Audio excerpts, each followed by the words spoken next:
በእኛ በኩል ሲሄዱ ለ20 ቤቶች እስከ 48% ቅናሽ ያገኛሉ። ዲያስፖራ ከሆናችሁ ቤት በመኪና ዋጋ ልጠቁማችሁ። ዲኤምሲ ሲመጡ ለዲያስፖራ ልዩ ትኩረት አለው። እስከ 48% ድረስ የባህል ቅናሽ ለ20 ቤቶች አዘጋጅተናል። ከ80% በላይ ዲያስፖራ በሰፈሩበት በዚህ መንደር ቤት መግዛት ካሰቡ ሁሉንም ፍላጎት ያሟላ ሪል ስቴት ዲኤምሲ ነው። በወር 30 ሺህ ብር ገቢ ካለዎት ዲኤምሲ ያለ ስጋት ቤት ይግዙ። ዘመናዊ መኖሪያ ቤትዎን ከ220 ሺህ ብር ቅድመ ክፍያ ጀምረው ይዋዋሉ። 60% የባንክ ብድር ያዘጋጀን ሲሆን ካሉበት በእጅ ስልክ ደውለው ከ8% ጀምሮ በመክፈል ቤቶን ይውሰዱ። ወዲያው በ3 ቀን ዲኤችኤል ካሉበት ሀገር እናደርሳለን። ከስቱዲዮ እስከ ባለ 4 መኝታ እንዲሁም ቅንጡ የንግድ ሱቆችን አዘጋጅተናል። መንደሩ በ65000 ካሬ ላይ ያረፈ ሲሆን 5 ሊፍቶች፣ 5 የመዋኛ ገንዳ፣ 5 የከርሰ ምድር ውሃ፣ 5 ባካፕ ጄነሬተር አለው። ዘመኑን በዋጀ በአልሙኒየም ፎርምወርክ የግንባታ ጥበብ የሚገነቡ በመሆናቸው በአጭር ጊዜ ማስረከብ ዋና ግባችን ነው። እንደሚከፍሉት መጠን እስከ 35% ተጨማሪ ቅናሽ ተዘጋጅቷል። አስተውሉ። በእኛ በኩል ሲሄዱ ለ20 ቤቶች በስፔሻል ቅናሽ ይስተናገዳሉ። የድርጅቱን ስልክ በ0988 883434 በ0988 885656 ብለው ቢደውሉ መረጃ ያገኛሉ።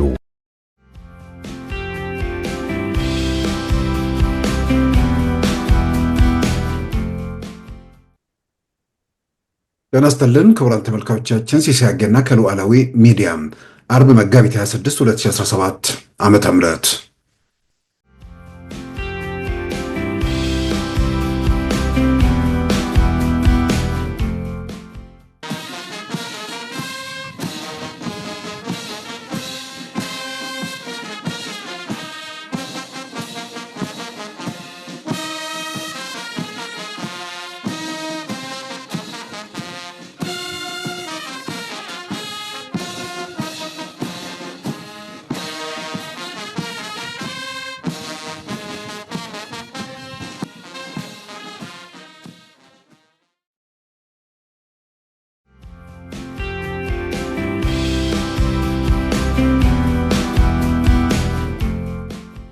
በዚህ በ10 ቀናት ውስጥ የሜካናይዝድ ኃይሉ ከፍተኛ ደረጃ ምረቃ ፊልድ ማርሻል ብርሃኑ ጁላ በተገኙበት፣ አሁን ደግሞ በዚህ ሳምንት ከሁርሶና ከብር ሸለቆ በከፍተኛ ቁጥር የኢትዮጵያ የሀገር መከላከያ የመሰረታዊ ወታደሮችን አስመርቋል።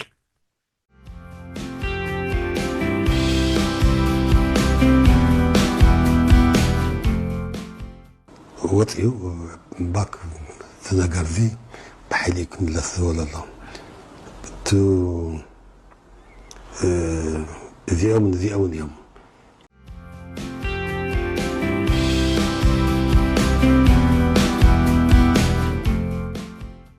ዘኢኮኖሚስት ላይ የወጣው ዘገባ ምን ማለት ነው የሚለውን ነገር አንዳንዱ ትግራይ ላይ ወይ ኢትዮጵያ ምናምን ጋር እንደሱ አይደለም፣ ግለሰቦች ላይ ነው።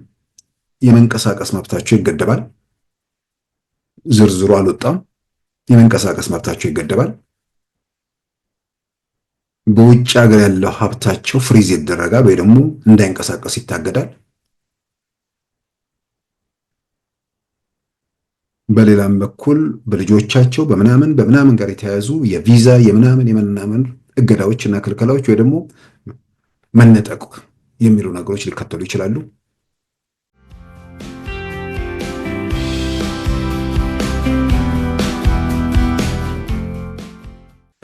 በዛሬው ፕሮግራማችን በእነዚህና በሌሎች ወቅታዊ ጉዳዮች ላይ ትኩረት አድርገናል።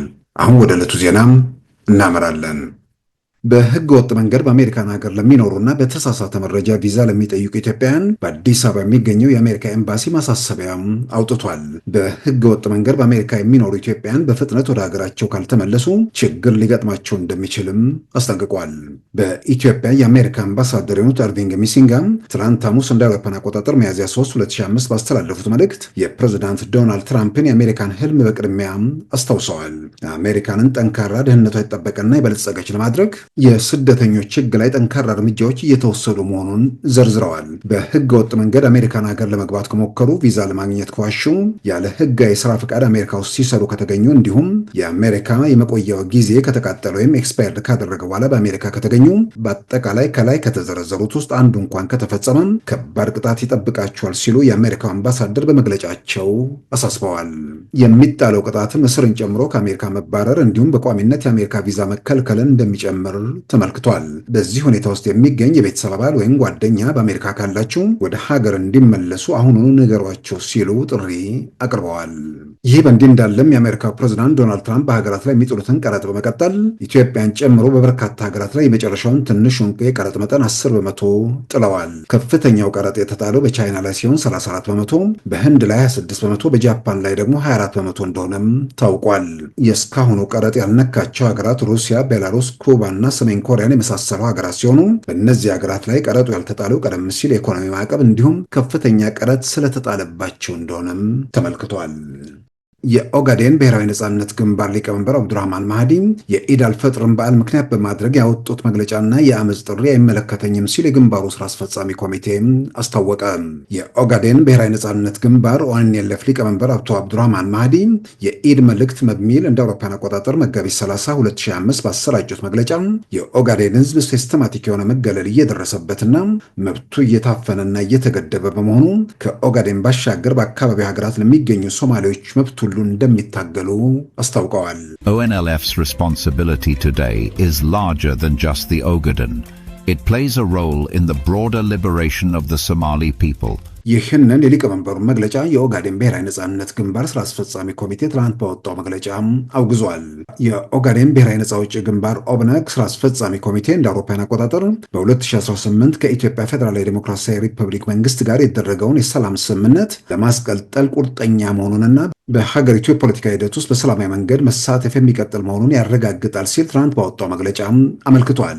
መግለጫውን ሲቀጥልም እንደ አውሮፓውያን አቆጣጠር ማርች 30 2025 የኦብነግ ሊቀመንበር አብዱራህማን ማህዲ ያወጣውንና በኢትዮጵያ መንግስት ላይ የኃይል እርምጃ እንዲወሰድ የሚጠይቀውን ደብዳቤ ስራ አስፈጻሚ ኮሚቴው በማያሻማ መልኩ አውግዟል ብለዋል።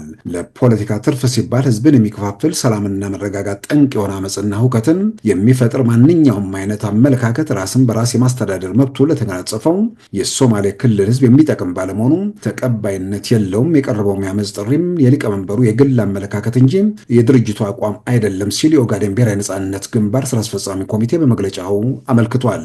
የሰላም ስምምነቱን ተግባራዊ ለማድረግ በመንግስት በኩል ያለውን ቁርጠኝነት በመገንዘብ በአገር ውስጥም ሆነ በውጭ ሀገራት የምትገኙ ወገኖቻችን በሙሉ የክልላችን ሰላም አሁን ባለበት ሁኔታ ተረጋግቶ እንዲቀጥል፣ ልማት እንዲፋጠን በምትችሉት መንገድ ሁሉ የበኩላችሁን አስተዋጽኦ ለማበርከት ትረባረቡ ዘንድ ጥሪያችንን እናቀርባለን ብለዋል። የኦጋዴን ብሔራዊ ነጻነት ግንባር መግለጫውን ሲያጠቃልልም ጸረ ሰላም አመለካከት ያላቸው ግለሰቦች በፓርቲው ስም በሚፈጽሙት ኃላፊነት የጎደለው ድርጊት ምክንያት በፓርቲው ህጋዊነትና በሚያደርገው የፖለቲካ እንቅስቃሴ ላይ ተጽዕኖ እንዳያደርግ ለማድረግ የኦብነግ ማዕከላዊ ኮሚቴ በቅርቡ ተሰብስቦ ተገቢውን ህጋዊ እርምጃ የሚወስድ መሆኑን ለማሳወቅ እንወዳለን ሲል የኦብነግ ስራ አስፈጻሚ ኮሚቴ መጋቢት 4 2017 ባወጣው መግለጫ አመልክቷል።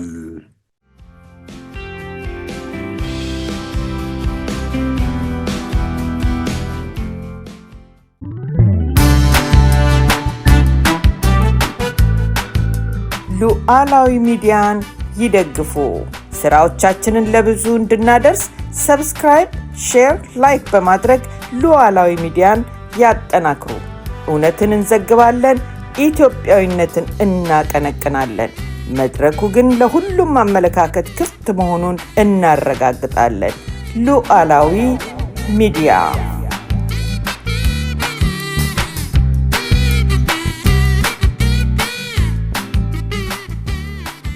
ክቡራን ተመልካቾቻችን የአሜሪካው ፕሬዝዳንት ዶናልድ ትራምፕ ወደ አሜሪካ በሚገቡ ሸቀጦች ላይ የሚጣለውን ታሪፍ አሁንም ቀጥሏል። በዚህ መሰረት ኢትዮጵያን ጨምሮ በበርካታ ሀገራት ላይ 10 በመቶ ታሪፍ መጫናቸው በይፋ ተገልጿል። ከዚሁ ጋር ተያያዘ እንግዲህ በተለያየ መንገድ የተዛቡ መረጃዎችም በማህበራዊ ሚዲያዎች በተለያየ መንገድ እያየን ነው። ታሪፉ በአጠቃላይ 10 በመቶ ኢትዮጵያ ወይ ደግሞ እነዚህ ሀገራት የሚል ነገር አይደለም። ወደ የትኛውም ወደ አሜሪካ የሚገቡ ሸቀጦች ላይ ታክሶችን መጫን ጀምረዋል። በዚህ መሰረት በዋናነት ቻይና ላይ ነው 34 በመቶ፣ እንዲሁም ቀጥሎ ደግሞ ህንድ ላይ ወደ 26 በመቶ፣ ጃፓን ወደ 24 በመቶ እያለ ይቀጥላል። በየደረጃው በበርካታ ሀገራት ላይ ያንን አስቀምጧል። ከዛ ውጭ ደግሞ እንደ ተሽከርካሪና የተሽከርካሪ መለዋወጫዎችን በተመለከተ ከየትኛውም ሀገር ቢመጣ ወደ 25 በመቶ ታሪፍ ወይ ደግሞ የገቢ ቀረጥ እንደሚጣል ነው እንግዲህ የተገለጸው። 10 በመቶ ኢትዮጵያ ጋር ተያይዞ በስፋት ተነስቶም አይቻለው። ያው ኢትዮጵያ በመነሳቷ ምንድነው በኢትዮጵያ ጉዳይ ላይ የሚነጋገሩ ሰዎች የኢትዮጵያ ጉዳይ ላይ ትኩረት ማድረጋቸው የሚጠበቅ ነው። ነገር ግን ኢትዮጵያን እንደ ሀገር ተወስዳ ታሪፍ ተጭኖባት ሌሎቹ ከታሪፍ ውጭ የሆኑበት ነገር ወይ ደግሞ የኢትዮጵያ ታሪፍ ያነሰ ቢሆንም ግን ከሀገሮች መካከል ተመርጣ ታሪፍ የተጫነባት ሀገር አይደለችም። ሚኒመም የመጨረሻው የአሜሪካ መንግስት የሚጭነው የትኛውም ሀገር ላይ ለምሳሌ በዚህ ዝርዝር ውስጥ ኢትዮጵያ ባለችበት ዝርዝር ውስጥ ኬንያ፣ ዩናይትድ ኪንግደም እንደ ኒውዚላንድ ምናምን ያሉ ሀገራት አሉበት። በርካታ እንዲሁም የአውሮፓ ሀገራት ቀረጥ ከዚህም በላይ እንዲከፍሉ ነው የተወሰነው። የአውሮፓ ሀገራት በዛ ደረጃ እንትን ይላሉ። ወደ ሩቅ ወደ ከአውስትራሊያ ጥግ ያለችው ኒውዚላንድ ነች እንግዲህ ከኢትዮጵያ ጋር በ10%፣ በሌላም በኩል ከአውሮፓ ህብረት ራሷን ያገለለችው ዩኬም 10%፣ ኬንያ እንዲያሉ ከሄድን የመጨረሻው ማለትም የትኛውም ሸቀጥ ወደ አሜሪካ በሚገቡ ሸቀጦች ላይ 10% ታሪፍ ይከፈላል ወይ ደግሞ የገቢ ቀረጥ ይከፈላል የሚል ነገር ነው እንጂ ኢትዮጵያ ላይ 10% ተጫነባት ተብሎ እንደተገለጸው ነገር አይደለም። በየትኛውም ሀገር ላይ ሚኒመም ወይ ደግሞ የመጨረሻው የትኛውም ሀገር አፍጋኒስታን አሁን ምን ልትልቅ ትችላለች? አፍጋኒስታንም እዛ ዝርዝር ውስጥ አለች። ደግሞ ምንም ቀረጥ ያልተጫነባቸው ሀገሮች ተብሎ ደግሞ የተዘረዘሩ አሉት። እሱም ላይ የተወሰነ የተዛቡ ነገሮች እየታዩ ነው። ለምሳሌ ሩሲያ፣ ቤላሩስ፣ ኩባ፣ ሰሜን ኮሪያ ምናምን እነዚህ ላይ ቀረጥ አልተጫነም የሚል ዝም ብሎ ሰሜን ኮሪያ ብቻ ዝም ብሎ ማንነቷን በመውሰድ ኩባን ዝም ብሎ በመውሰድ ቀረጥ አልተጫነም ብሎ ማንም ሰው መገመት አይችልም። ቀደም ሲል በትራምፕ የመጀመሪያ ዘመንና በተለያየ መንገድ እነዚህ ሀገራት ላይ ከፍተኛ ቀረጥ ስላለ ያንን ግምት ውስጥ አስገብቶ ተጨማሪ ቀረጥ አልተጣለባቸውም እንጂ ሚኒመም በየትኛውም ሀገር ላይ 10% መሆኑን በዚሁ አጋጣሚ ለማስተዋወስ ነው። እንግዲህ አሜሪካ እንዲሆነ ነገር ስታደርግ ያው የኢትዮጵያ ፖለቲካ በውዥንብር በተስፋ በምናምን የተሞላ ነገር ስለሆነ በተለያየ መንገድ አሜሪካ የሆነ ነገር ብታደርግልን በሚል ተስፋ ወይ ደግሞ ከኢትዮጵያ መንግስት ጋር በተለያየ መንገድ ወደ ቅራኔ እየገባች ነው ወይ የሚል በዛም ረገድ የሚመለከቱ ሰዎች እንዳሉ እያየሁ ነውና አንዳንዴ ይሄ ማህበራዊ ሚዲያው ሁሉም ሰው በእጁ ቴሌቪዥን ይዞ መዞሩ የፈጠራቸው ክፍተቶችና ጉድለቶች ያንንም ደግሞ ትልልቅ የሚባለው ሰው ሁሉ ስንፍና እየተጫነው መበርበር የሚባል ነገር የለም። የሆነ አካል የተናገረውን እሱን ያምናል። እሱን ማመን አይደለም እሱን አምኖ አርቲክል ሲጽፉ እናውቃለን። ትልልቅ የሚባሉ ትልልቅ ማድረግ ከጀነት የቆለሉ ሰዎች ማለት ነው። ኮሬን ነገኛ ለዚህ ጥሩ ምሳሌ ነው። የኦሮሚያ ክልል ውስጥ አንድ የጸጥታ ቡድን አለ። ያ የጸጥታ ቡድን ኦሮሚያ ክልል ውስጥ ያሉ የሚወሰዱ እርምጃዎችን በበላይነት ይቆጣጠራል የሚል ሮይተርስ ላይ ወጣ ዘገባ ነበር እና በስፋት ያንም ሄደንበታል። ያንን ዘገባ ያው ለፖለቲካ ፍላጎት ይሁን አንዳንዱ ራሱ የተሟላ መረጃም ሳይሰበስብ ይሁን በቃ የፈለገውን ስም ጨመረ ምን አለ ዘገባ ወጣ። ደጋግሜ እንደምለው የኮሬን ነገኛን በተመለከተ ሮይተርስ ያወጣው ዘገባ የኦሮሚያ ክልል ባለስልጣናትን ነፃ ያወጣ ሪፖርት ነው። ብዙ ጊዜ ሲባሉ የነበሩ ነገሮችን ጭምር በተለይ የከረዩ የአባገዳዎች ግድያ እንዴት አይነት ግድያ ማን ለምን እንዴት የሚለውን በትክክል እስከዛ ድረስ ሲንከባለሉ የቆዩ ነገሮችን የመለሰ በሌላ በኩል ደግሞ በኦሮሚያ ክልል ከተፈጠሩ ግጭቶች ጋር በተያያዘ በርካታ ንጹሃን በተገደሉበት አብያተ ክርስቲያናት በነደዱበት ታሪክ ውስጥ ያን አደጋ ያን ስጋት ያንን ሁኔታ ከቁጥጥር ውጭ እንዳይወጣ ከህግ ወጥ መንገድ ጭምር በህግ ብቻ ሳይሆን በኃይል ጭምር ነገሩ እንዲገታ ማለትም ይሄ ረብሻው እንዲገታ የንጹሃን ሞት እንዲቆም አብያተ ክርስቲያናት እንዳይነዱ የኦሮሚያ ክልል ባለስልጣናት በየትኛውም ወረዳና ቀበሌ በስካይፕ እየተገናኙ ማለት ዞንና ቀበሌዎች በስካይፕ እየተገናኙ ያንን አደጋ ለመቀነስ ያደረጉትን ጥረት የሚዘረዘር ነው። ስለዚህ ያን ሪፖርት ያነበበ ከበስተጀርባው ሌላ የፖለቲካ ኩተት የሌለበት ሁሉ የሚጨነቀውና የሚናገረው በአደባባይ ድምፁን የሚያስተጋባው ግድያም ሲኖር ምንም ሲኖር ተቃውሞን የሚገልጸው ከምር ለሚያልቁት ለሚጎዱት በስቃይና በመከራ ውስጥ ለሚገኙ ሰዎች ከሆነ የአይነት ሪፖርት ብዙ ነገሮችን ስለሚመልስ እንዴት መጣ፣ ችግሩ ማንጋ ነው፣ ችግሩን ለመፍታት ምን መደረግ አለበት የሚለውን እዛ ጋር ፍሬን ይዞ የራሱን አስተዋጽኦ ለማድረግ መንቀሳቀስ የሚገባበት ትልቅ አጋጣሚ ነው። ምናምን ገጽ ሪፖርት ነው ሮይተርስ ላይ ወጣው። ግን ይህንን እንኳን ጊዜ ኖሮት ትዕግስት ኖሮት ሳያነብ የአብይ ገዳይ ቡድን ብሎ የጻፈ አንድ ፕሮፌሰር አውቃለሁ። ጨርሶ እንትኑ ላይ የሌለ ነገር ዩቲዩብ ይሰማል። ከዛ በኋላ ያችን ተወሰነች ገጽ ለማንበብ መሰልቸት የሚጫናቸው ወይ ደግሞ ገና የሚነገረውን ነገር ሁሉ አምኖ ለያዘው ማዕረግ የማይጨነቅ ለስሙ ለክብሩ የማይጨነቅ ከአብሮት ተለጥፎ ይቀጥላል። ያ እና አሁንም ታሪፉ ጋር ስመጣ እንዲህ አይነት ነገር ነው እያየሁ ያለሁት። ኢትዮጵያ ላይ 10% ተጫነ። ትራምፕ ኢትዮጵያ ላይ 10% ጫነ። ትራምፕ ኢትዮጵያ ላይ 10% አልጫንም። ትራምፕ ኢትዮጵያ የሚባል ዝርዝር ውስጥ አልገቡም። ዝርዝር ውስጥ የገቡት እነ ቻይና፣ እነ ህንድ፣ እነ ጃፓን ምናምን ተብሎ ተዘርዝረዋል። ከዛ ውጭ ብዙሃኑ ሚኒመም ወይ ደግሞ አነስተኛ ቀረጥ 10% የሚል ነገር መጣ። ስለዚህ እንደ ኢትዮጵያ ለሚያስብ ሰው ኢትዮጵያ 10% ተጭኖባታል የሚለውን ከዛ አንጻር ማንሳቱ መናገሩ ተገቢ ነው እንጂ በሌላ መንገድ ለመተርጎም የሚደረጉ ጥረቶች ምንም የሚጠቅሙ ነገሮች አይደሉም። ከዚሁ ጋር በተያያዘ እንግዲህ ለኢትዮጵያና ለበርካታ የአፍሪካ ሀገራት ከታክስ ነፃ እቃዎችን የተወሰኑ እቃዎችን ወደ አሜሪካ እንዲያስገቡ የተፈቀደ ልዩ መብት አለ። አገዋ በክሊንተን ጊዜ ተግባራዊ ሆነ። በትግራይ በተካሄደው ጦርነት ሳቢያ ያ መብቷን ኢትዮጵያ ላለፉት ዓመታት ተቋርጦባት ነው የቆየው። አሁንም እንደተቋረጠ ነው የቀጠለው። ምናልባት በቀጣዩ ዓመት 2026 ይሄ ይጀመራል አይጀምረውም የሚለው ምናልባት በቀጣዮቹ በዚህ መጪዎቹ ወራት ወይ ደግሞ ከዚህ ከሚያዝያ ወር ጀምሮ ባለው ጊዜ ውስጥ ይታወቃል ተብሎ ይጠበቃል። ምናልባት ደግሞ ሚኒመም ታሪፍ የሚል ነገር 10% ከተቀመጠ የትኞቹ እቃዎች ተለይተው በአጓ ይሸፍናሉ የሚለው ራሱ ጥያቄ ውስጥ የገባም ይመስለኛል። ምናልባት አጓም ይቀራል ወይ የበለጠ ስለ ጉዳዩ የሚያውቁ የትራምፕን ጉዞ የሚቃኙ ሰዎችና ዝርዝር መረጃዎችን የሚያውቁ የሚመልሱት ነገር ነው። ምናልባት ግን በአጓ ሳቢያ በርካታ ኢትዮጵያን ተጠቃሚዎች ናቸው። በተለይ እነዚህ ኢንዱስትሪ ፓርኮች ላይ የጨርቃጨርቅ በማምረት ትልልቆቹ ኩባንያዎች ጭምር ኢትዮጵያ ውስጥ ካሉ የኢንዱስትሪ ፓርኮች ጋር በመነጋገር በዓለም አቀፍ ደረጃ ገበያ ላይ የሚውሉ እቃዎችን እንደሚያመርቱ ይታወቃል። በአጋጣሚ ሐዋሳ ኢንዱስትሪያል ፓርክ ሄጄ በጎበኘሁበት ወቅትም የተረዳሁት ቀደም ሲል በአጓ ሳቢያ ነገሩ ከመዘጋቱ በፊት የአይነት እድል የነበረ የአሜሪካ ኩባንያዎች ምርቶች በኢትዮጵያ ውስጥ ባሉ የኢንዱስትሪ ፓርኮች የሚመረቱበት ሁኔታ ነበር። ግን ያም በአጓ የሚሸፈን ነገር ስለነበር ያ እድል ሲዘጋ ደግሞ ብዙ ነገሮች ተጽዕኖ ኢትዮጵያ ላይ ማድረጉ ይታወቃል። ይሄ እድል ይመጣል ወይ?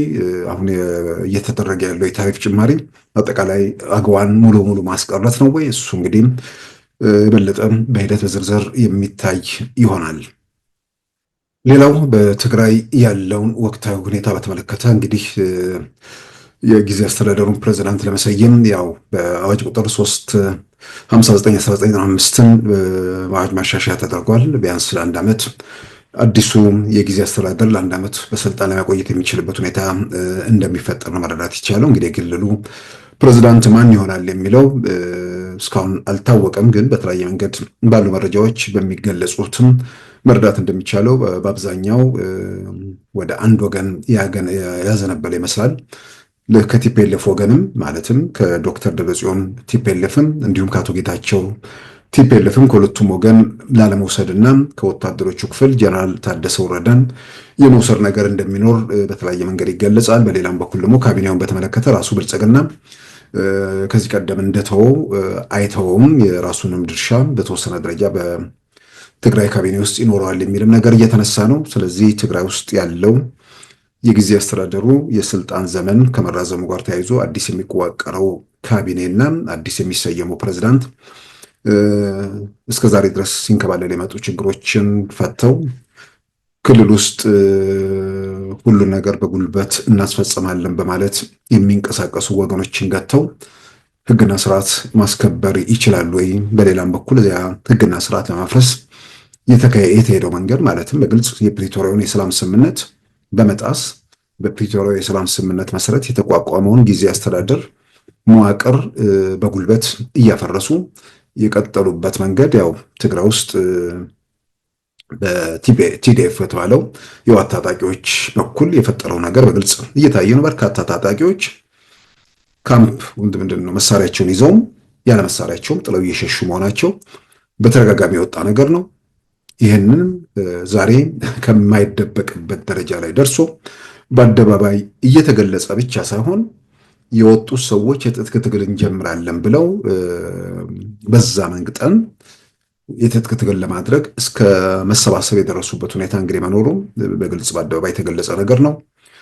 የጊዜያዊ አስተዳደሩ ምክትል ፕሬዝዳንት በቀጣይም ፕሬዝዳንት ይሆናሉ ተብሎ የሚጠበቁት ጀነራል ታደሰ ወረደም ብራሾ ለተባለም የትግርኛ መገናኛ ብዙሃን ላይ ይህንኑ ወደ ትጥቅ ትግል እየገቡ መሆናቸውን በአደባባይ መስክረዋል።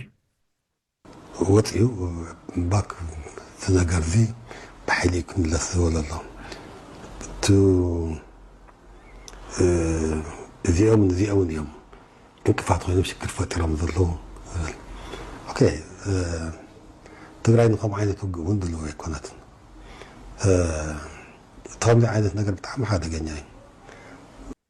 በአቶ ጌታቸው ረዳ የሚመራው የህዝባዊ ወያነ ሓርነት ትግራይም በእነሱም በኩል ሰራዊቱ ወይ ደግሞ የቲዲኤፍ የተባለው ታጣቂዎች በብዛት ካምፕ እየለቀቁና ወደ ተለያየ ቦታ እየተበተኑ ስለሆነ ይሄ ኃይል ተበትኖ መቅረት የለበትም በሚል እኛ ደግሞ እያሰባሰበ ነው በማለት በይፋ መግለጫ ሰጥቷል። ይህንን የተናገሩትም ሪዮት ስለተባለው ሚዲያ ነው የተናገሩት። የአቶ ጌታቸው ረዳ ቡድን አባል ዶክተር ሺሻ የተባሉ የክልሉ ባለስልጣን ናቸው። በዚህ መግለጫቸው አሁን ልናቆመው በማንችል ደረጃ ሰራዊቱ ካምፑን እየለቀቀ በተለያየ መንገድ እየተበተነ ነው፣ ይሄ ደግሞ የትግራይ አቅም ስለሆነ የትም ተበትኖ መቅረት የለበትም በሚል ወጣቶቹን እየሰበሰበን ነው በሚል ተናግረዋል። ያ ሰራዊት ተታሎ አሁን ሊታለል አይችልም። ኦልሬዲ ነቅቷል እያልኩ ነው። የሚችልበት አኳኋን እያየ ነው እንጂ ሁሉም ሊወጣ ነው የሚፈልገው። እኛ ደግሞ ተበትኖ እንዲቀር አንፈልግም። ይሄ የትግራይ አቅም ነው። የትግራይ አቅም እስከሆነ ድረስ ወደማንቆጣጠረው ዳይሬክሽን ተበትኖ እንዲቀር ከማድረግ ይልቅ እንደ መንግስትም ስልጣን እስካላስረከብን ድረስ አዲሱ የጊዜያዊ መንግስት አወቃቀር ተከትሎ አዲስ መንግስት እስካልመጣ ድረስ ተጠያቂነቱ እኛ ላይ ስላለ ይሄ አቅም እንዲባክን አንፈልግም። በዋናነት ደግሞ ወደ ህዝቤ ተመልሼ አልተኩስም። የሆነ ማህተም ለመንጠቅ ተብሎ የሆነ ሰላማዊ ወጣት እንቅስቃሴ ለማስታገስ ተብሎ የሆነ አካል ወደ ስልጣን ለማምጣት ተብሎ የሚደረግ የእርስ በርስ ላይ በጣም ዘላቂ የሆነ ችግር በዚህ ጊዜ ውስጥ ልንፈታው የምንችለው ተብሎ ሊገመት የማይችል ችግር ለመፍጠር በዚህ ሂደት ላይ አንሳተፍም ብሎ ነው እየወጣ ያለው። የኛም ደግሞ የማደራጀት እንኳንም ይሄንን ሰይጣናዊ ዓላማ ጥላችሁ መጣችሁ፣ ይሄው ተረጋጉና ተደራጁ፣ የቀጣይ የትግራይ የጸጥታ አቅም መሆን እንፈልጋለን ካላችሁ በቀጣይ በሚዋቀረው ጊዜያዊ መንግስት የፖሊስም የተለያዩ አስፈላጊ የሆነ የጸጥታ አቅሞች ሆናችሁ እንድትቀጥሉ፣ ዲዲአር ወጥቶ ሌላ ሲቪላዊ ህይወት መኖር አለብኝ የሚል ዲዲአሩን አግኝቶ ሰላማዊ ህይወቱ እንዲመራ የሚደረግበት አኳኋን ይሄው እዚህ አለ። ስለዚህ ተበትናችሁ አትቅሩ። ወጣቶቹ ደግሞ እየተበተኑ ያሉት ወደ ተለያየ አቅጣጫ ስለሆነ እነሱን የመሰብሰቡ ስራ ከትግራይ ውጭ በሆነ በኢትዮጵያ ክልል ውስጥ ያን ነገር ደግሞ እያደረጉ መሆኑን ተናግረዋል። ስለዚህ ማናችንም ባልጠበቅነው ባልገመትነው ሁኔታ ትግራይ ውስጥ ነገሮች በፍጥነት እየተለዋወጡ ያሉበት ሁኔታ ነው ያለው። በሌላም በኩል ደግሞ የፈረንሳዩ ጋዜጣ ላይ ትላንትን በዜና የሸፈነው ነገር አለ። ስፍራው የምትገኝ ጋዜጠኛም የቲዲኤፍ ወይ ደግሞ የትግራይ ታጣቂዎች አባላትን በማነጋገር የሰራችው ዘገባ ነው። የጋራ ስምምነታቸው ከዚህ በኋላ ወደ ውጊያ አንሄድም ነው። ወደዚህ ሁኔታ ውስጥ ደግሞ ለምን መጡ፣ ለምን ወደዚህ ቁጣ ውስጥ ገቡ፣ ለምን ወደዚህ ተቃውሞ ውስጥ መጡ የሚለው ነገር ትግራይ ውስጥ በሁለቱ ቡድኖች ማለትም በዶክተር ደብረጽዮንና በአቶ ጌታቸው ረዳ ቡድን መካከል ሲንከባለል የመጣ ባለፈው ዓመት ነሐሴ ወር ላይ የፈነዳ ልዩነት አለ። ማለት ውስጣቸው የታመቀ በሽምግልና ለመፍታት ተሞክሮ ያልተሳካም በኋላ ላይ ግን አደባባይ የወጣም ልዩነት አለ። የአደባባይ የወጣውን ልዩነት ለማስተካከል ለማረም በንግግር ችግሮች እንዲፈቱ ለማድረግ ታጣቂዎቹ አዛዦች እዚህ ውስጥ ሚና ይኖራቸዋል በሚል ብዙዎቹ የትግራይ ተወላጆች ተስፋ ያደርጉ ነበር። በመጨረሻ ግን ታጣቂዎቹ አዛዦች አቋም ወስደው የዶክተር ደብረጽዮንን ቡድን እንደግፋለን በሚል ጥር ወር ላይ የሰጡት መግለጫ ከፍተኛ ቁጣም በትግራይ ምሁራን፣ በትግራይ ወጣቶች በኋላም እንዳረጋገጥነው በትግራይ ታጣቂዎች መካከል ፈጠረ። አንደኛ ፖለቲካ ውስጥ ምን እንገባለን የሚለው ነገር ነው። በሁለተኛ ደረጃ የፕሪቶሪያውን ስምምነት በግልጽ ጥሶ ከሚንቀሳቀስ ኃይል ጋር እተባበራለሁ ማለት ተመልሶ ወደ ግጭት የሚያስገባ እርምጃ በመሆኑም ሊሆን ይችላል። ዞሮ ዞሮ ግን ከፍተኛ ተቃውሞ ቀሰቀሰ። ይሄ የፈጠረውም ተቃውሞ ቁጥሩ ምን ያህል ነው ምናምን የሚለው ነገር ባይመለስም የተወሰኑ ሰዎች ካምፕ ጥለው መውጣት የጀመሩት ያኔ እንደሆነ የተገለጸው። ከዛ በኋላ ከመጋቢት ወር ማለትም አሁን እያገባደን ካለ ነው መጋቢት ወር መጀመሪያ ጀምሮ ይሄው ታጣቂዎቹ አዛዦች ከቃል መግለጫ እነ ዶክተር ደብረጽዮንን እንደግፋለን የክልሉን ስልጣን መያዝ አለባቸው ከሚለው የጽሁፍ መግለጫ የቃል መግለጫ ባሻገር ሄደው በተግባራዊ እርምጃ የጸጥታ ኃይሎችን አሰማርተው ከአዲግራት ጀምሮ መፈንቅለ ስልጣን እያደረጉ መቀሌ ድረስ ተንቀሳቀሱ። ይህንን አንቀበልም ባሉ አዲጉዳም አካባቢ ላይ በወጣቶች ላይ ተኩስ ከፍተው ሰዎች ገደሉ። አንዳንዶቹን በጉልበት ይዘው ሁለተኛ አይለመደኝም የሚል መልእክት እንዲያስተላልፉ እስከ ማስደረግ ሄዱ። ይህን ተከትሎ እንደውም የአንዳንድ የትግራይ አክቲቪስቶች የፌዴራል ስልጣን ላይ በነበሩበት ወቅት ሰዎችን ሰብስበው ካሰሩ በኋላ ከማሰልጠኛ ሲያስወጡ ቲሸርት ራሱ ያሳትሙ ነበር፣ ሁለተኛ አይለመደኝም የሚል። ያ ልማድ በሌላው ኢትዮጵያዊ ላይ ማድረግ እንደማይችሉ ካረጋገጡ በኋላ ልማድ ስለሆነ በእጃቸው ባሉት ምናልባትም እነዚህ ሰዎች ልማድ ስለሆነ አሁን ትግራይ ውስጥ አድርገውታል። ልማድ ስለሆነ ቤታቸውም ውስጥ ሊደግሙት ይችላሉ። ሄዶ መጨረሻ ላይ ቤታቸው ላይ በልጆቻቸው ላይ ሊያደርጉት ይችላሉ። ትንሽ ወደ ዘመን መምጣት ያልቻለ የሆነ ቦታ ላይ የቆመ ቅርቃር ውስጥ የገባ ቡድንና የሱ ጉዳይ አስፈጻሚ የሆኑ ሰዎቹ እንዴት በራሳቸው አይቆሙም የሚል ብዙ ጊዜ ይነሳል። ግን በራሳቸው መቆም የሚችሉ ሰዎች አይደሉም። ህወሓት የሰራቸው ህወሓት ያበጃጃቸው ህወሓት ማዕረግም ገንዘብም የሰጣቸው ስለሆነም ያለ ህወሓት ውጭ ማሰብ አይችሉም። ችግራቸው ከዚህ ይመነጫል። ብዙዎቹ ብዙ ግንዛቤም ያላቸው ሰዎች አይደሉም። ያ የፈጠራቸው ነገሮች ናቸው የሚል የሚነሱ ነገሮች አሉ። ስለዚህ በመግለጫ የመጡበት መንገድ በግልጽ ትግራይ ውስጥ ህብረተሰቡን የፖለቲካ ኃይሎችን ሁሉንም ወደ ሁለት መክፈላቸው ብቻ ሳይሆን በግልጽ የፕሪቶሪያውን ስምምነት በመጣስ ወደ ግጭት የሚገፋፋ ነገር ውስጥ ገቡ የሚለው የመጀመሪያ የፈጠረው ነገር አለ። ከመጋቢት ወር ጀምሮ ደግሞ የጉልበት እንቅስቃሴው ነገሩን የበለጠ ወደ ጫፍ ያወጣው፣ መንግስትም ከፌደራል መንግስቱ ጋር ወደ ግጭት ሊሄዱ ይችላሉ የሚለውን ነገር ያጎላ፣ ከዛ ጋር ተያይዞ ደግሞ በኢትዮጵያና በኤርትራ መካከል ያለው ውጥረትና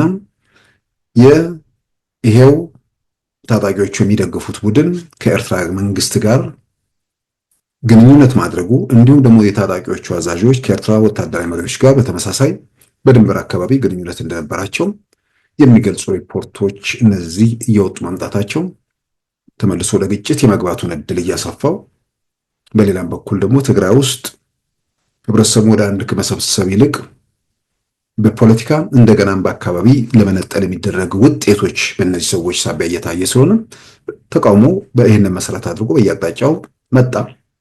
ከመጋቢት በኋላ በከፍተኛ ቁጥር ታጣቂዎቹ ጥለው መውጣት መሸሽ ጀመሩ።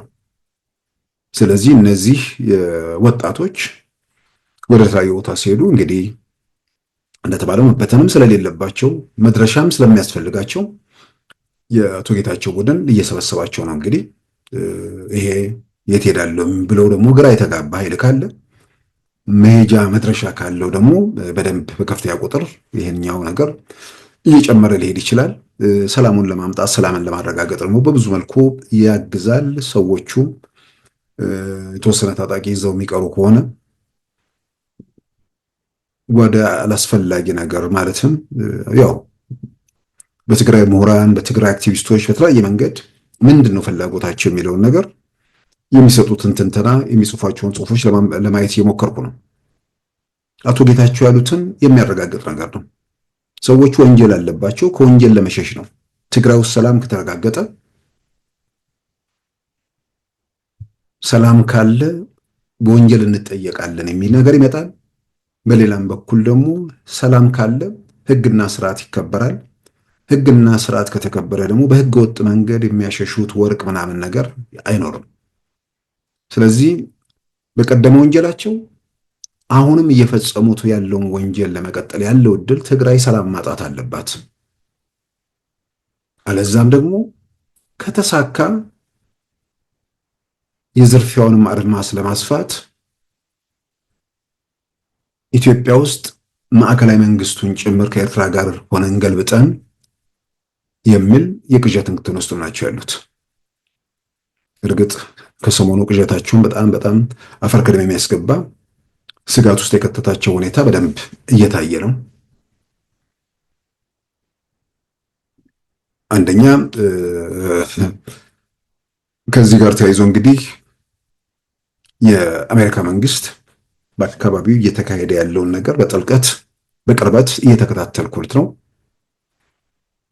በቲፒኤልኤፍ ማለትም ሃርድ ላይነር ብሎ በግልጽ ባስቀመጠው በአክራሪው በነ ዶክተር ደብረጽዮን ገብረ ሚካኤል እና በታጣቂዎቹ ላይ ማዕቀብ የመጣል እርምጃዎች እንደሚኖሩ የአሜሪካ መንግስትን ጠቅሶ በኢኮኖሚስት ተዘግቧል። በዚህ ሳምንት ውስጥ ማለት ነው። የዜና ሽፋንም ሰጥተናል።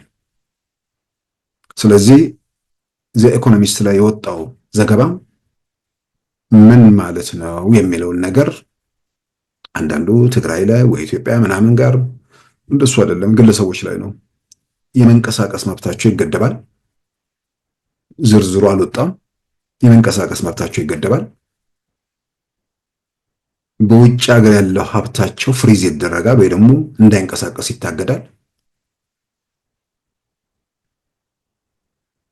በሌላም በኩል በልጆቻቸው በምናምን ጋር የተያያዙ የቪዛ የምናምን እገዳዎች እና ክልከላዎች ወይ ደግሞ መነጠቅ የሚሉ ነገሮች ሊከተሉ ይችላሉ።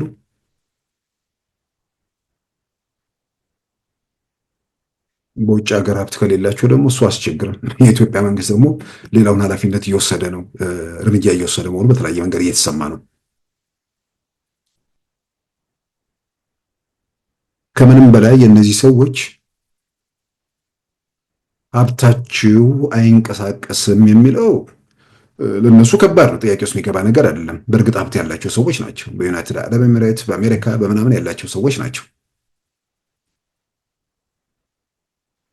ከዛ በላይ ግን በቀደመው ጦርነት የኢትዮጵያ መንግስት ላይ ትልቁ ፈተና ትልቁ አደጋ የነበረው ቲፒኤልኤፍ የሚባል ቡድን እንዳይጠፋ ከፍተኛ ግፊት እና ጫና ይደረግ ነበር። ምናልባትም የመጀመሪያው ምዕራፍ ላይ ብዙ ነገሮችን መደምደም የሚቻልበት ነገሮች እንደነበሩ ነው በተለያየ መንገድ የሚገለጸው። ከዛ በኋላ ሰኔ አንዱ የምናምኑ ሁለተኛ ነገር የማይኖርበት ሁኔታ መፍጠር ይቻል ነበር። ነገር ግን ተነጋገሩ ምናምን የሚለው ግፊት ከፍተኛ ነበር። ያ ደግሞ ትልቅ 100 ሚሊዮን ህዝብ ይዞ ጥገኛ የሆነ ሀገር የትኛውንም ግፊትና ጫና ሙሉ ገፍቶና እንትን ብሎ አይሄድም። ብዙ ጥገኛ ሆነን ጥገኝነትን ልማድ ወይ ደግሞ ባህል ሆኖ ምንድነው ያሻገረን መንግስት ነው የነበረው። ስለዚህ በሚሊዮን የሚቆጠሩ ጥገኞች ባሉበት ሀገር ውስጥ በተለያየ መንገድ ከፍተኛ ድጋፍ የሚያደርግ ሀገር እና ተቋማትን አልሰማም ጨርሷል፣ የራሳችሁ ጉዳይ ብሎ እንትን ማለት የሚቻልበት ሁኔታ የለም። የማትሰማበት ጊዜ አለ። የህልውና ጉዳይ ሲመጣ የፈለገ ነገር ይምጣ፣ የህልውናውን አደጋ ከተሻገርክ በኋላ ግን ምናልባት አደጋውን ቀንሼዋለሁ ብሎ ከታሰበ በኋላ የሚገባባቸው ሁኔታዎች ይኖራሉ። ስለዚህ የዛን ጊዜ እስከ መጨረሻዋ የመጀመሪያው ጦርነቱ ወደፊት በገፋበት ወቅት መቀሌን ተቆጣጥሮ የኢትዮጵያ መንግስት እንትን በሚልበት ሰዓት ከፍተኛ ግፊት ይደረግ ነበር። ተደራደሩ፣ ተነጋገሩ፣ ከየትም ከስርቻም ከየትም ይምጡ የሚሉ ነገሮች በጣም ጎልተው የሚሰሙ ድምጾች ነበሩ። በኋላ ላይ ደግሞ ቲፒኤልኤፎች ነገሮች ተገልብጠው ደብረ ሲና ከደረሱ በኋላ የነበረው ግርግር ማንም ያስታውሰው ነው። የዓለም አቀፍ መገናኛ ብዙሃንን አሁን አንድ ትልቅ ሰው አሉ፣ ቢቢሲ ላይ የነበረኝ እምነት፣ ሲኤንኤን ላይ የነበረኝ እምነት ከዛ በኋላ በቃ ተንኮታኩቷል ይላሉ። ያኔ መገናኛ ብዙሃኑ በቃ በሆነ ቅኝት ውስጥ እንደሚሰሩ በጣም በጣም በጣም የሚያረጋግጥ ነገር ነበር። በቃ ሰው ሀገር ለቆ እንዲወጣ ነገሮችን እንዳበቁ እንደተደመደሙ የተቀነባበረ መጠነ ሰፊ እነ ፍራንስ 24 እነ ሲኤንኤን እነ ቢቢሲ ምናምን ከዛ ወጡ የነበሩ ነገሮች ማንም ያስታውሳቸው ናቸው። ሰው ሀገር ለቆ እንዲወጣ ነገሩ እንዳበቃ ከዛ በኋላ ዋይት ሃውስ ፊት ለፊት ዋሽንግተን ፕሬስ ክለብ ውስጥ ደግሞ የሽግግር መንግስት የሚሉ ሰዎች ያው ቲፒኤልኤፍ ይችልበታል፣ ከየት እንደሚያገኛቸው ግራ ነው የሚገባው። ያው ስንት ምንድነው የፕሬስ ክለቡ የሽግግር መንግስት ግን ያው የአንድ ቀን መግለጫ ሆነና ከዛ በኋላ ተበተነ። ያን የነበረውን ነገር እናስታውሳለን። ማለት በጣም በጣም በጣም በጣም ኢትዮጵያ ላይ ግፊት ይደረግ ነበር። ይሄ የፈጠራቸው ጫናዎች በመንግስት ላይ በአጠቃላይ በእንቅስቃሴው ላይ መኖሩ ምንም የሚያጠራጥር ነገር አይደለም። ይህንን መለስ ብዬ ማስታውሰው ዛሬ የቲፒኤልኤፍ ሰዎች የአሜሪካ መንግስት እነርሱ ላይ የማዕቀብ ጉዳይ ሲያስብ ወደ እርምጃ ሲሄድ ማዕቀቡ ጉዳይ ብቻ አይደለም። ከዚህ በኋላ የኢትዮጵያን መንግስት አቆም የሚለው የለም ብቻ ሳይሆን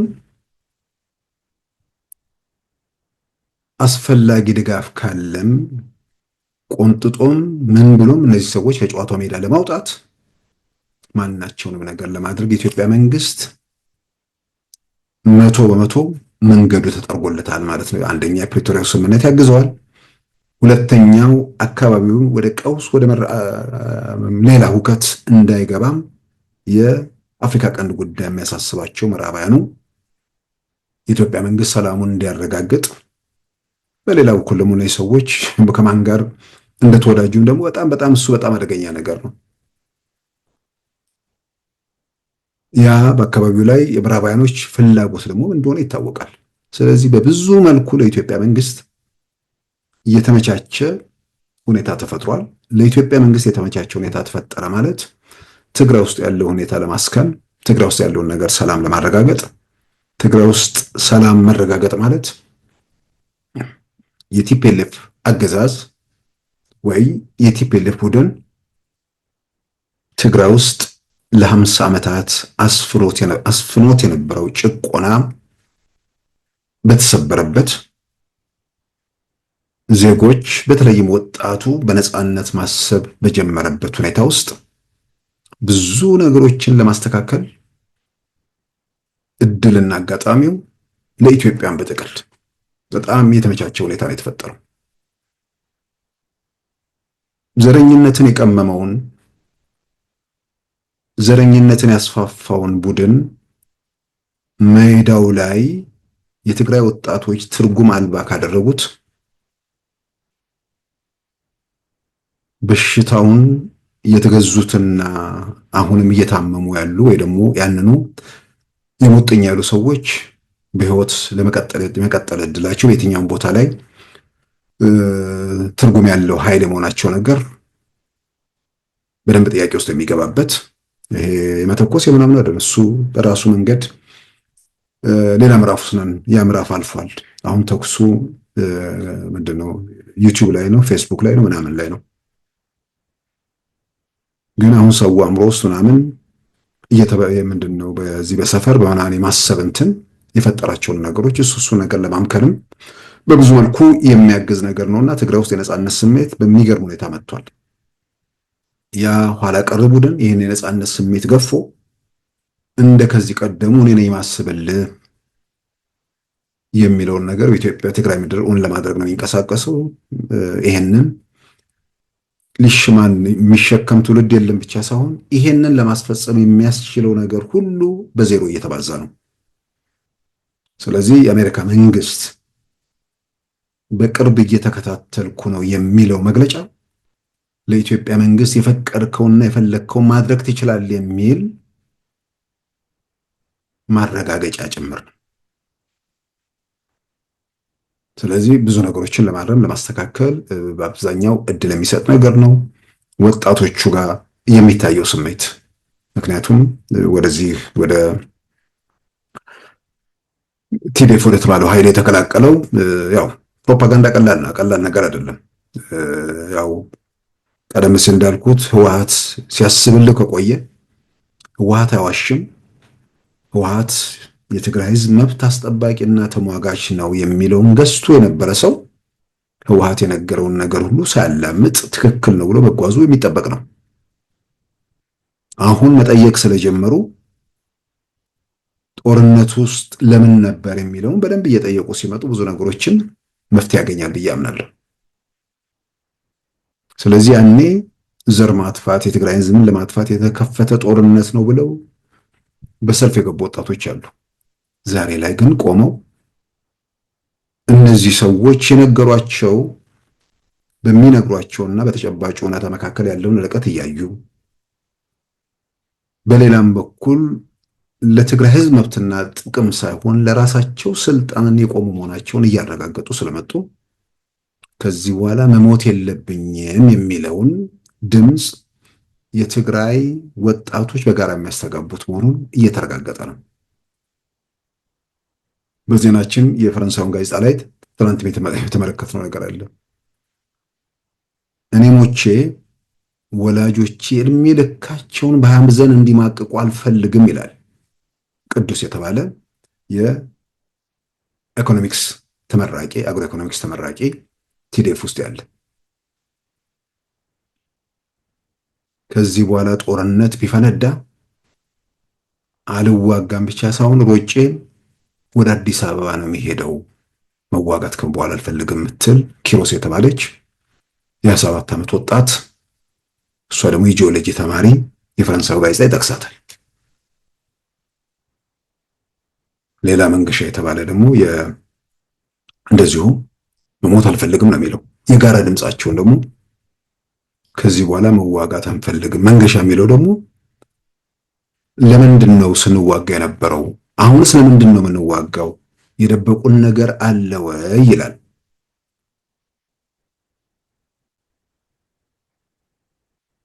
ያው ልጆቹ በተለያየ መንገድ የተሰበኩት ነገር አለ። አሁን የመንገሻ የተባለው እኔ ትግራይ ሀገር ትሆናለች ብዬ ነበር የተዋጋሁት፣ እነሱ ግን ክልል እንኳን አድርገው በወጉ ማስተዳደር ተስኗቸው እየተበጣበጡ ነው። ተስፋ ቆርጬ ያለው ከዚህ በኋላ መሞት አልፈልግም የሚለውን ድምፅ እያስተጋቡ ነው። መሞት አንፈልግም የሚለው የጋራ ድምፅ ወጥቷል። ለምን እንሞት የሚል ጥያቄ ነው። ትርጉም ላለው ዓላማ ላለው ለህዝብ የሚባል ነገር ካለ ያንን ለመቀበል የተዘጋጁ ናቸው እንደምረዳው። ግን ለትግራይ ህዝብ ሳይሆን የተወሰኑ ግለሰቦች ስልጣን ላይ ለመቆየት ብቻ ሳይሆን የቀደመ ወንጀላቸው ለመሸፈን አሁን የሚፈጽሙትን ወንጀል ለመቀጠል ሲሉ በሰው ሞት ደንታ የሌላቸው፣ ለነሱ ሞት ቁጥር ነው። 1 ሚሊዮን ብለው ሲጠሩ የባከነ ገንዘብ እንኳን ይቆጫል። 1 ሚሊዮን ሰው ሞቷል ብለው ከረባት አስረው ከዛ በኋላ ስለ ጦርነት ነው እንደገና መልሰው ያወራሉ።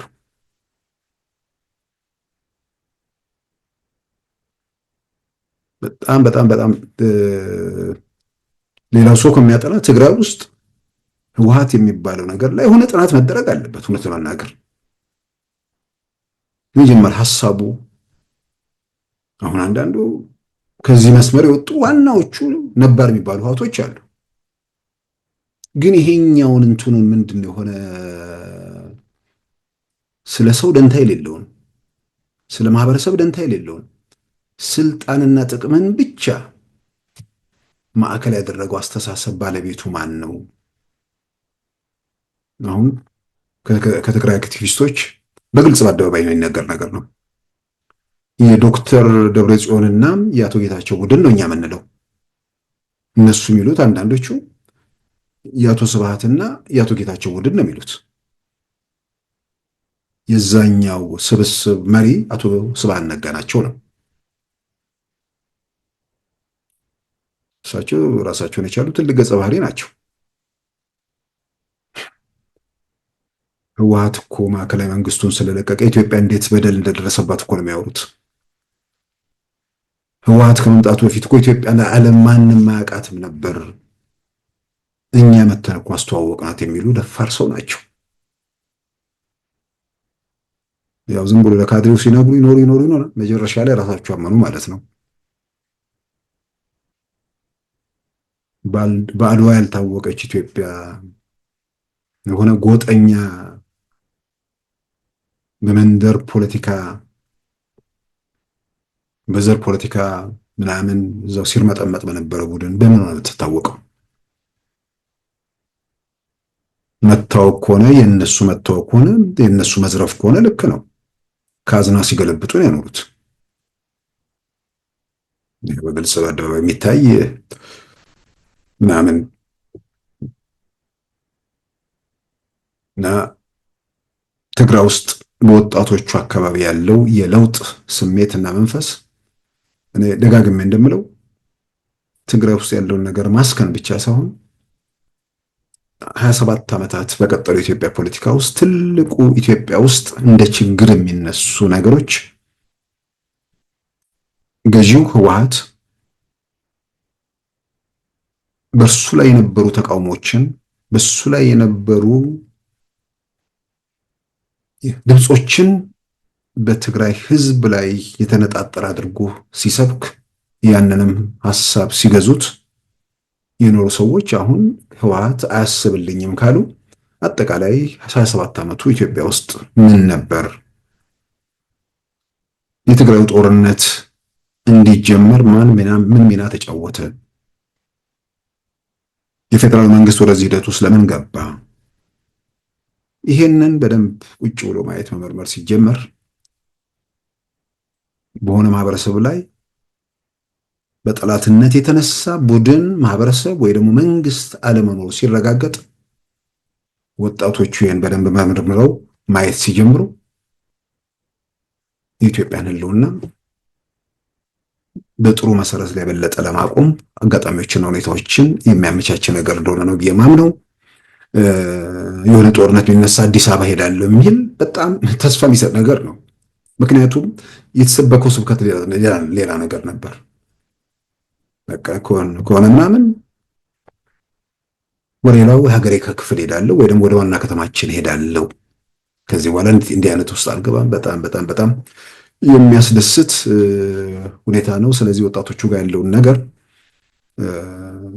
የትግራይን ነገር ለማስከን የትግራይን ጉዳይ መፍትሄ ለመስጠት በብዙ መልኩ ያግዛል። ከዛ ውጭ ያለው ነገር የቆሞ ቀር ቡድን እንግዲህ ቆሞ ቀር ሌላው ሲል መገረም የለባቸውም። አክራሪ የሚለውን አሜሪካኖቹ፣ ነጮቹ፣ ምዕራባውያኖቹ የገለጹት ነው። አክራሪ የሚለውን በደንብ እየገለጹላቸው ነው። የፖለቲካው ስራ በዚህ በኩል ሆኖ ደግሞ በወታደራዊ መንገድ ደግሞ ያለውን ነገር የኢትዮጵያ መከላከያ ተቋማት ስራቸውን እየሰሩ ነው።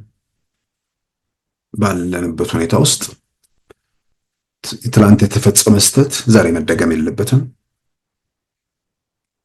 የሆነ ነገር ቢመጣ በሚል በቂ ዝግጅት ሁልጊዜ አስፈላጊ ነው። በቂ ሁሌም በተለይ ባለፉት ዓመታት ውስጥ ተከታታይ ነገሮች ናቸው እየተደረጉ ያሉት ማሰልጠን። ምክንያቱም በብዛት እየተመረቁ ነው፣ በብዛት በከፍተኛ ቁጥር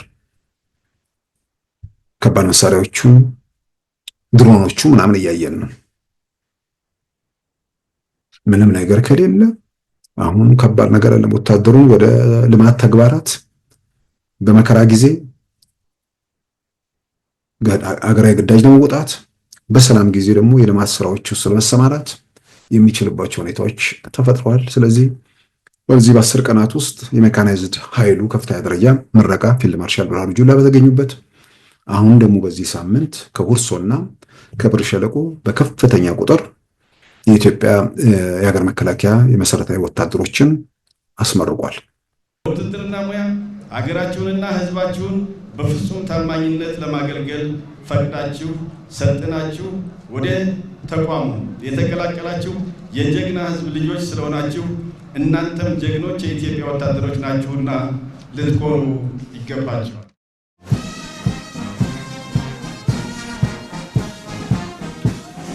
አሁን በማለፍ ላይ ያለው ሰላም ሻለቃ ነው። ሰላም ሻለቃ በማለፍ ላይ ነው። ሰላም የአንድ ሀገር ምሰሶ ነው። ሰላም ሲኖር ተምሮ ውጤት ለማምጣት ነግቦ ትርፋማ ለመሆን ሰርቶ ለማግኘት አልምቶ ሀገር ለማሳደግ ብቻ ሰላም ለሰው ልጆች መሰረት ነው። ዛሬ የታሪካዊ ጠላቶቻችን ተልዕኮ ተቀብለው ሀገር ለማውለቅ የተነሱ ጠላቶቻችን በጀግናው የሀገር መከላከያ ሰራዊት በተላበሰው እሴት ሰላምን ለማምጣት የህይወት መስዋዕትነት እየከፈለ ይገኛል። አይደለም ለራሳችን ይቅርና የሰላም ፋይዳ ስለምን ይታወሳል። ጠላት ሲመካበት የነበረበት ማዘዣ የኢትዮጵያ ልጆች ወታደራዊ ሳይንስና ጥበብ እንዲሁም እውቀት ችሎታና ክህሎት በመጠቀም በምትመደቡበት የሰራዊታችን ክፍሎች ተልዕኮ አፈጻጸም ብቃት ለማሳደግ ረገድ ከፍተኛ ኃላፊነት እንደሚጠበቅባችሁ አውቃችሁ በታላቅ ሀገራዊ ስሜት እንቅስቃሴ እንድታደርጉ አደራ እላለሁ። ያው ኮሽታ በሌለበት የሰላሙ መንገድ እንዲቀጥል ሁላችንም ምኞት ነው። በምኞት ብቻ ደግሞ ምንድነው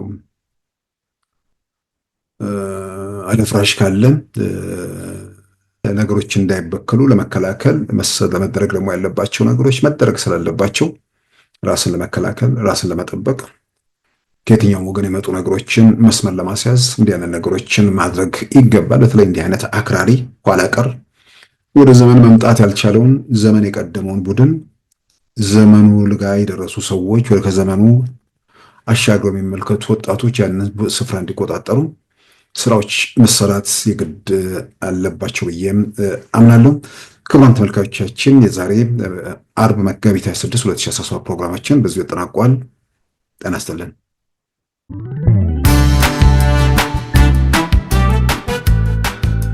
ሉዓላዊ ሚዲያን ይደግፉ። ስራዎቻችንን ለብዙ እንድናደርስ ሰብስክራይብ፣ ሼር፣ ላይክ በማድረግ ሉዓላዊ ሚዲያን ያጠናክሩ። እውነትን እንዘግባለን፣ ኢትዮጵያዊነትን እናቀነቅናለን። መድረኩ ግን ለሁሉም አመለካከት ክፍት መሆኑን እናረጋግጣለን። ሉዓላዊ ሚዲያ